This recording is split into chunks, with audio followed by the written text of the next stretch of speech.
As countries begin to cautiously emerge from COVID lockdown, and some haven't, choirs throughout the world face unexpected challenges as questions have arisen regarding viral transmission through singing.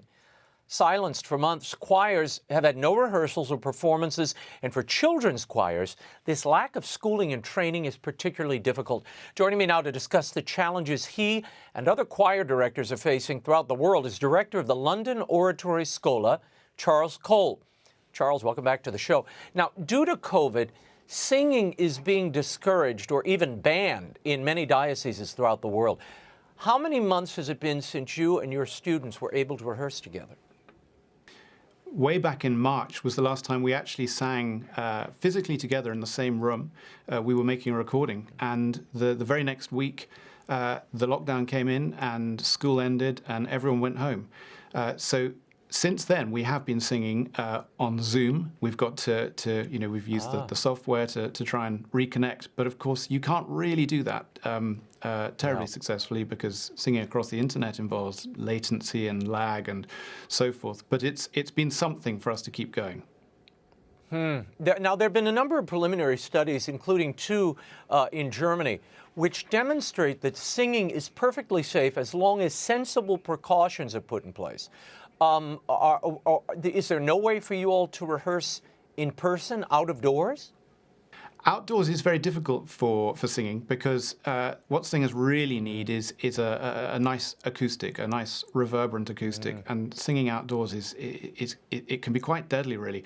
So I'm hoping that we can be able to sing indoors again very soon, and obviously within churches, if we can. Cloisters are quite a good option because that's half in and half out. Wow, that's true. That's true. Now, what are the consequences for developing voices to not rehearse for this period of time? I mean, not to mention normal day-to-day school experience that your students are missing out on. It's really very serious because it's a kind of chain reaction. The youngest boys are learning from the boys who have been singing for a year or two longer than them. So by the time a treble reaches the sort of their final year, their most fruitful year as a treble, when they're really making a major contribution to the sound, they will have encountered all of the repertoire that we sing annually, probably 3 or 4 times, and so they get to really know it very well. And once you arrest that process, it can't continue to happen. So it's a real issue. And also, of course, this concerns all children, but for boys specifically, the changing voice is also a very major thing. Right. And when a voice starts to change, if you continue to sing on it, you can kind of track the changes and you can move with it and learn how it's now starting to work and so forth. If you don't, if you cease singing and then you come back much later, you're left with a very, very different and kind of alien landscape of your own voice, which is really difficult and can be very demotivating. Yeah, well, this type of singing, it's all about blend and accommodating your voice to the others and pitching it in just the right place depending on the repertoire. Now, schools in London will be opening in the fall, but with strict social distancing guidelines.